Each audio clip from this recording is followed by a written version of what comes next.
Welcome to Conversations. I am Muqtedar, your host, and today I'm going to talk to you about the civil wars that are brewing in the Democratic Party and the Republican Party in the domestic politics of the United States. The issue of Israel, America's uncritical and unbelievable support for Israel, no matter what it does, even if it does a genocide.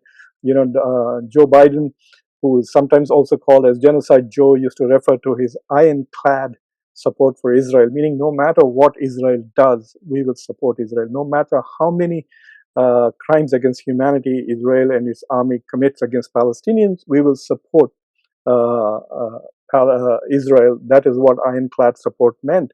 But suddenly we see that both in the Democratic Party as well as the Republican Party now, there is a divide on the issue of America's uncritical support to Israel.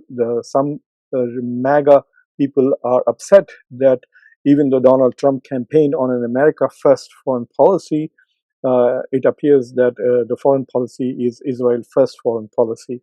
The Democrats, on the other hand, are horrified at the demographic changes that are taking place in their party. Most of the leaders of the Democratic Party have been on the payroll for decades of the Israeli lobby, AIPAC. Many of them, they owe their careers to pro-Israeli billionaires who have given them billions and millions of dollars over their careers. And so they are panicking that the Democratic base is moving away from this Israel first position to New York first in the city of New York, as manifest by the primary victory of Zohan Mamani against the establishment candidate Andrew Cuomo. And he is an establishment candidate. Andrew Cuomo is a typical Democrat, a corrupt, sexual predator, and beholden to billionaires. That's the Democratic Party in a nutshell to you. Full of corrupt people. This whole Epstein saga is also got to do with a lot of Democrats connected to this whole sexual controversies. And then pro-Israel, taking money from billionaires and ignoring their own people. So what has happened now is that in the Democratic Party, Zohan Mamani, who is very clearly anti-Zionist, very critical of Israel, has threatened to arrest Netanyahu, the Israeli Prime Minister, if he comes to New York, because unlike the US Senate and the US Congress and the US White House, Mamdani respects international law. And Netanyahu is an internationally wanted criminal. And if he comes to New York, Mamdani said he would arrest him. Well, whether he can or not is a different issue, but his position is very clear. The man is unafraid to assert his anti-Zionist politics, and yet he won easily over an establishment candidate. And so if you look at the data now, over 70% of Democrats have become pro-Palestine.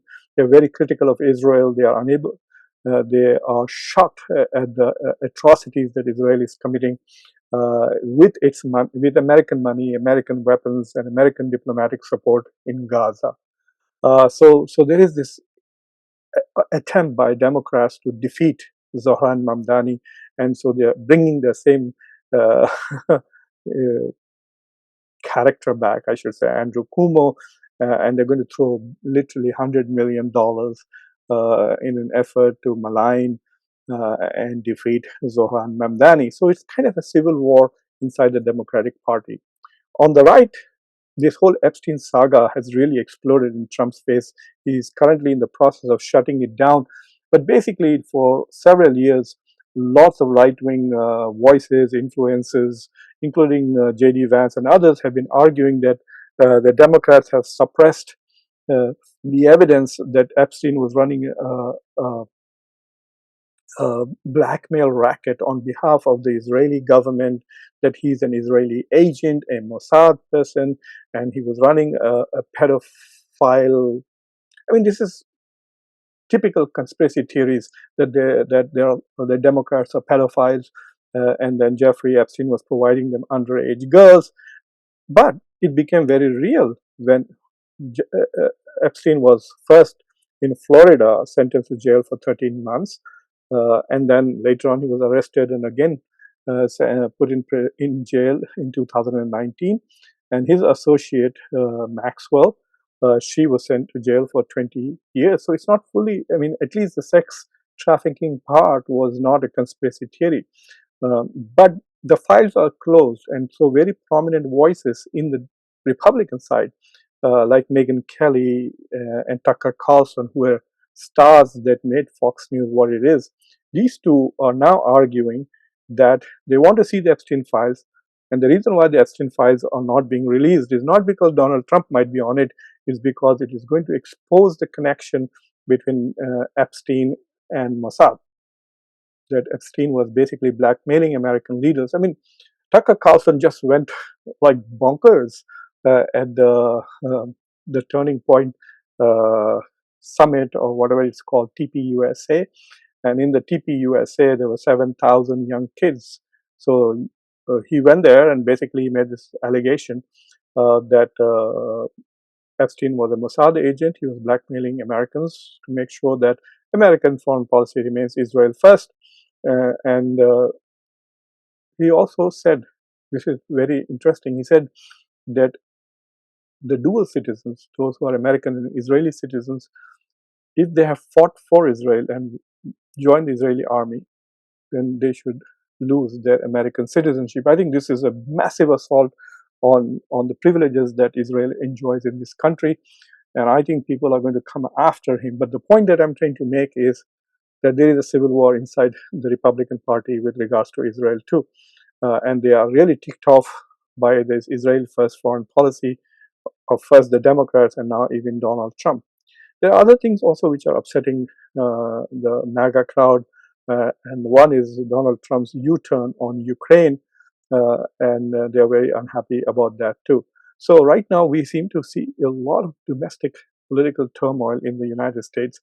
There's a civil war in the Democratic Party with the rise of Zohan Mamani as a possible mayor of New York, and then the rebellion among the MAGA influencers with people like Megyn Kelly and others talking about the whole Epstein saga, where it appears that the Republican establishment, or at least the Trump crowd, Kash Patel, the number two guy, I don't even know his name, Dan Bongino, whatever he is, the number two guy in FBI, and Pam Bondi, all of them are just trying to shut down and close these Epstein files. Some say because some of the pedophiles in that list, the client list of Epstein may include friends of Donald Trump or Donald Trump himself. Others say they are doing this basically to protect Israel and hide the role that Israeli government has played. The former Prime Minister of Israel has fully denied this, and there is no evidence, at least in the courts, but it appears that America's relations with Israel are now basically creating rifts within the two parties, both Democrat and Republican.